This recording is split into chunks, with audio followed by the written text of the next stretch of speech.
Hey, hi friends. Welcome to another episode of the Bible and Life podcast. Thanks once again for joining me. It always feels like you guys are a little bit more friends, even than like with my YouTube channel where I've got some stuff there. It's just a different feel over there than here on the podcast, and I always look forward to just being with you on each and every episode. So thanks for joining me again for this episode. And because of that, because you guys feel more like friends, just a few updates in my life. I'm going to be substituting this week at Boise Bible College, doing some teaching there in the course on the book of Romans, and so got that coming up. A few weeks, I'm going to be over in Baker City, Oregon, preaching at a church there, and I'm looking forward to that. And if you missed it, I just here recently in the last week or so released a short little book. You can get it as an ebook, or you can order it as a print book if you want to on Amazon. I'll put the link down below. But a short little book specifically on parenting, but really focusing on kind of the culture that we create in our homes as parents and how really that culture is far more important than even the strategies we use for training and disciplining our kids. So short little ebook that I just released, and I'm really excited about that. It's just a lot of the core values of things that have shaped me as a parent, and now that I see my kids having kids and I'm a grandparent, I really want to get some of those things in print. So put that together. And if you want to check that out, you can go to preparethemtoflourish.com. I'll put the link in the notes below, and you can check that out as well. And also, I haven't mentioned it for a while, but I'd love for you, if you're of a mind to go and check out the courses page on my website, johnwhitaker.net/courses, and just check out some of the courses I have there. I've got a Bible survey course that really tells the big story of the Bible and how all the books fit in. I've got a Bible study skills course that focuses on really the practices and principles and habits and tools for how to read and study the Bible effectively. I got a core beliefs course and a spiritual growth course, and so 4 core courses on there that would be worth checking out, particularly. And I would just like to mention the core beliefs course. It's really an opportunity for us to think through the core values and core components of a Christian worldview so that we can follow Jesus more effectively. I just think it's so important. It's about 4.5 hours worth of video content. And man, the courses that I have on my page, I'm making them super affordable for people. Online courses like this are oftentimes selling online for $200, $300, $400, $500, and my courses are either $39 or $59. That core beliefs course is $59. So trying to make that super affordable. A lot of time, a lot of energy, a lot of work went into that, but trying to make it super affordable so that anybody and everybody who wants to just really understand the Christian faith more, understand what it means to follow Jesus more, can afford those courses. So I invite you to check out the courses page of my website and maybe check out some of those courses that might be helpful to you as well. All right, and I'll put that in the notes below as well. On a more personal note, yesterday was Easter Sunday. At least I don't know when you're listening to it, but I'm recording it the day after Easter, and it was just wonderful to spend time with family and be able to enjoy a nice meal and have a good church service and celebrate the resurrection of Jesus together as a family. And I pray and trust that you had a blessed and wonderful Easter as well. And in view of that, I wanted just to kind of take our podcast over the next few weeks in a very specific direction. We wrapped up a series on the parables of Jesus in our last episode, and moving forward from here on, I want to really focus on Christian hope and what that means. And obviously that grows naturally out of the resurrection, and so that makes good sense. But I also think that Christian hope is just so important and sometimes in some ways so neglected. Sometimes even in conservative kind of evangelical Christian churches, we've taken the elements of Christian hope, and by that I mean things relating to the end times, and we've turned those into things to debate about. And I think, man, what a strategy of the devil to squash our hope by getting us to debate how it's all going to play out. And as a result, we just kind of, I don't know how it's going to work out, and we don't think about it. And that kind of diminishes and squashes down our hope, and that's just terribly unfortunate. Because Christian hope in the Bible is not something that's to be debated about. It's something that's to fuel the way we live and to give us energy and passion. And so I really want to just take some time over the next few episodes and begin to think through some things related to our hope as believers. And in view of Easter Sunday yesterday, man, what a mixed day it was for Christians around the world on Easter Sunday. In one sense, you wake up with the excitement and the knowledge that it's Resurrection Sunday. Jesus is alive, the tomb is empty, and we have this great hope that we have. And yet, if you were like me, I woke up that way, and then the next thing I noticed, really through someone who posted on social media, and then I went to the news to check it out, was the tragic events in Sri Lanka on Easter morning, as several churches and hotels were bombed. And man, Easter in certain parts of the world is always a time of really, there's threats to the Christian faith, and there's threats to people who are trying to follow Jesus, and there's this attempt to squash the news about Jesus and squash the message of the resurrection. And so there we are on Easter morning, reminded that this world is not everything it's cracked up to be, and our Christian hope isn't, or our Christian faith isn't always safe, that it's sometimes a dangerous sort of thing, and that the world doesn't always support that. And that tension, that's where we live, and that's really why hope, specifically Christian hope, is so important. We live in a world marked by things that aren't the way they're supposed to be. And we have personally all sorts of unmet expectations and even unmet desires and longing in the world in which we live. Whether it's the tragic news of what happened in Sri Lanka and knowing that our brothers and sisters in Christ are suffering there, whether it's loved ones being ravaged by cancer or some other disease and watching their bodies shrivel up and slowly inch towards death, whether it's the disappointment that comes in this world by relationships falling apart, marriages breaking apart, people who you thought would be there for you to the end, turning their back on you, rejecting you, or just drifting away, family members just being difficult to live with or hard to get along with, family itself just being kind of this mixed bag of good and bad and blessings and then other stuff that's just disappointing, right? We live in this world where unmet expectations are a reality. We live in this world where disappointment is a reality and where life doesn't always turn out the way we thought. And it doesn't matter whether you're a follower of Jesus or not. Life takes twists and turns and doesn't always end up where we thought it would end up. And into that, the message about Jesus speaks a word of hope. Not sentimental hope, not pie-in-the-sky kind of hope, but living hope, real hope, solid, secure hope that can address our deepest longings and our deepest needs and our deepest wants. And so that's really where I want to go over the next few weeks in this podcast. We want happily ever after. But if we're hoping to get happily ever after in the world as it now is and in the life that we now live, we are going to be sorely disappointed.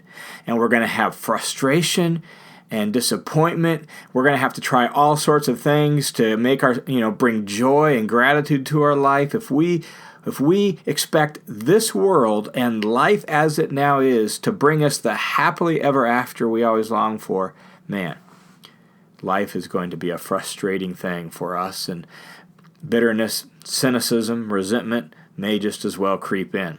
And that's why we need hope. Hope has been called the forgotten virtue of our time. And although we live in an era where we have so many resources, we have so many technological advances, right? It feels like on some levels that we're making great progress as a human family. We also live in a time, at least in my culture, my country here in America, that it feels like we have diminished hope. And sadly, even in the church, I feel like sometimes we have diminished hope. We rarely preach on hope.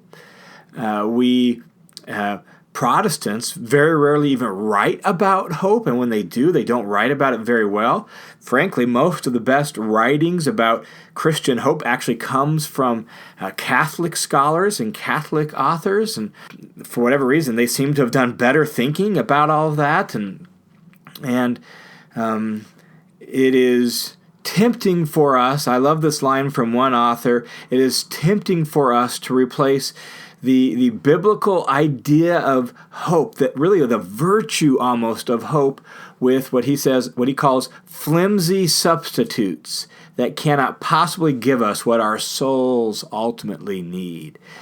And so we need to think about hope, and we need to think about it deeply and clearly and fully. And so it can't be done in one podcast, and I want to do that over the next few weeks. And I want to begin by just reading this passage out of Romans chapter 8 to us as we begin to think about hope here on the Bible and Life podcast. Romans chapter 8 verses 24 and 25 says this: "For in hope we have been saved." That's really important, that line. Don't just dismiss that line. For in hope we have been saved. Notice what he says. We have been saved. We already have the salvation that God has promised. So yes, we are in a state of having been saved, and that begins now and it goes on forever. But that salvation that we already experience now, that we already possess now, we don't have yet in fullness, and therefore we have hope. We've been saved in hope. We've been saved with a future look. We've been saved with our gaze upon the future when everything will really be fulfilled. And so we can begin to experience new creation now. We begin to experience redemption now. We begin to experience the life of the future now, but we don't have it in fullness. And so in hope we have been saved. And then Romans 8 goes on and says, "But hope that is seen is not hope at all." Like, you don't hope for what you already have, for who hopes for what he already sees? But if we hope for what we do not see, and that's the state we've been saved in, where we don't see all the realities that are promised to us. We don't see everything that God has for us. For in hope we've been saved. But if we hope for what we do not see, with perseverance, with endurance, we eagerly wait for it. Now, just a couple thoughts on hope in general, and particularly the way the Bible uses the word, that this word translated hope in our English versions of the Bible doesn't mean what we often mean by the word hope in the English language. Oftentimes when we use the word hope in the English language, we almost mean it like a wish. Man, I hope it turns out this way. And what we mean by that is, I wish, man, I don't know, I'm not sure how it's going to turn out, but man, it would be awesome if. And it's almost this vague sort of, I don't really know, this kind of wish. Or, a kid might say, I hope for Christmas I get. I don't know, but it's kind of, I wish for this. But in the Bible, hope is certain. Hope is certain. When it says, in hope we have been saved, it's not saying, oh man, it might turn out this way. It might. No, there's a certainty to biblical hope. What it refers to is some sort of future reality that we don't yet see, we don't yet possess, some sort of future reality, but we confidently expect and anticipate it to occur. We're certain of it. We're certain it's going to happen. We're certain, so certain that we expect it and we anticipate it. We just don't have it yet. And that's why we eagerly wait for it with perseverance. Because we know it's coming. We're certain of it. We just don't know when. That's really important. Biblical hope is certain. It's a confident expectation of a future reality that we anticipate coming someday. And so we wait for it eagerly. We're looking forward to it. So when we talk about gifts, it's not so much, oh gee, I hope for Christmas I get. It's, we know Christmas is coming. We just don't know exactly when in the case of biblical hope. It's a certain reality. Also, as we reflect on the meaning of this word hope, let me read you this quote that I think is just really insightful and can be helpful to us, all right? Hope, biblical hope, is not this worldly optimism. It's not just believing there's a silver lining behind every cloud. It's not just believing, everything will eventually work out all right. It's not this worldly optimism. It's not just being optimistic. Hope is not this worldly optimism, this author says. In fact, from a purely natural perspective, pessimism is the right attitude. If you just look around at the world and the way things are, if we're just going with what this world has to offer, pessimism is better than optimism. Hope, he says, is the supernatural virtue which orders our desire towards heaven and the things of heaven. That's what we're really focused on. Hope is a supernatural virtue. It's something that comes about not just by having an optimistic spirit. It comes about by supernatural means that comes about because of heaven and the things of heaven. So here in Romans 8, when Paul says that we are saved in hope and we with perseverance eagerly wait for it, it's not just we're saved and we're optimistic generally because we even have some vague sense of God. No, we have this supernatural virtue of hope that comes from our conviction that heaven's ultimately in charge and heaven ultimately will fulfill its promises. In other words, God's kingdom will come and God's will be done. There will be a day when that will happen and all will be made new and everything will work the way it's supposed to. We have great confidence in that day, and that's the reason we can live in this world of unmet expectations, of no happily ever afters, or even limited happily ever afters. We can live in this world where bombings happen on Easter, and we can do so with courage, with gratitude, and with joy, not because we're optimistic, and not because this world is perfect. We can do so because we have confidence that God, heaven's King, will one day establish his reign upon earth and make everything right again. And here's what that means then, practically speaking, when it says we're saved in hope. It means that hope, in a certain sense, for the follower of Jesus, is an act of the will. It's not just a nice idea. It's an act of the will. I choose to fix my gaze on the future that God has promised and God has planned, and I am certain it'll come about. So I, with an act of the will, I set my sights on that, and I live towards that, and I live today in light of that. Hebrews chapter 10, verse 23 says this, let us hold fast, that's act of the will language, let us hold fast the confession of our hope without wavering. Why? Well, he who promised is faithful. He who promised is trustworthy. God will bring it about. God will make all things new. God will set everything right someday. So let us hold fast the confession of our hope. Let us set our gaze on that and let us live in light of that. Let us therefore have this resilient stance towards life where come hell or high water, come what may, God will prevail. And that's not just empty optimism or pie in the sky. That's because God promised, and God always keeps his promise. One writer reflecting on our hope said that hope diminishes when we forget who we are and where we're going. Hope diminishes when we forget who we are and where we're going, that we are the children of the living God, that we are pilgrims on a journey to God and to the world God has prepared for us. And so we need to remember who we are, that we are God's children on a journey, and where we're going. We're going to the eternal kingdom that God has prepared for his people. We're going to the new heavens and the new earth and the wedding feast of the Lamb. We're going to that great banquet that God has prepared for all of those who love him and are waiting for his appearing. So our ability to live with hope isn't determined by our optimistic spirit. It's not determined by our own resolve. It's not determined by the goodness of our life or the circumstances of our life. It's not determined by putting on rose-colored glasses and ignoring the messes of this world. Our ability to live with hope is determined not by our power or our resources or our ingenuity. It's determined by God's inexhaustible love and goodness, by the promises he's made to bring good to us and good to this world, and we trust him.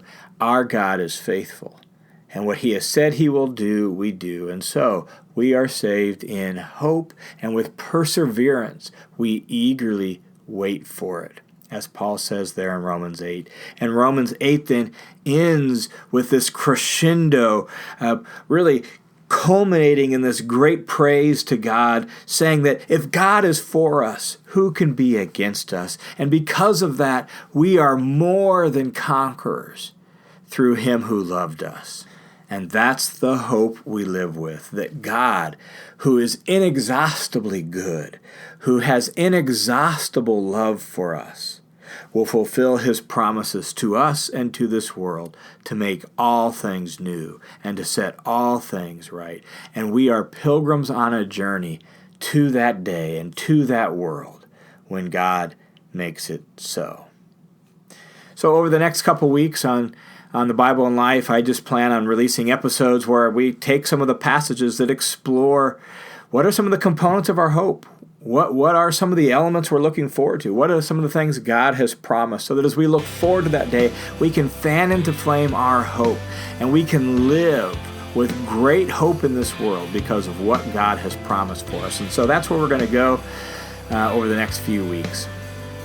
Once again, thanks for joining me on this episode of the Bible and Life. Thanks for your continued encouragement and support in various ways, whether it be your prayers, whether it be the notes you send me, just letting me know you're listening, or ways the show has encouraged you.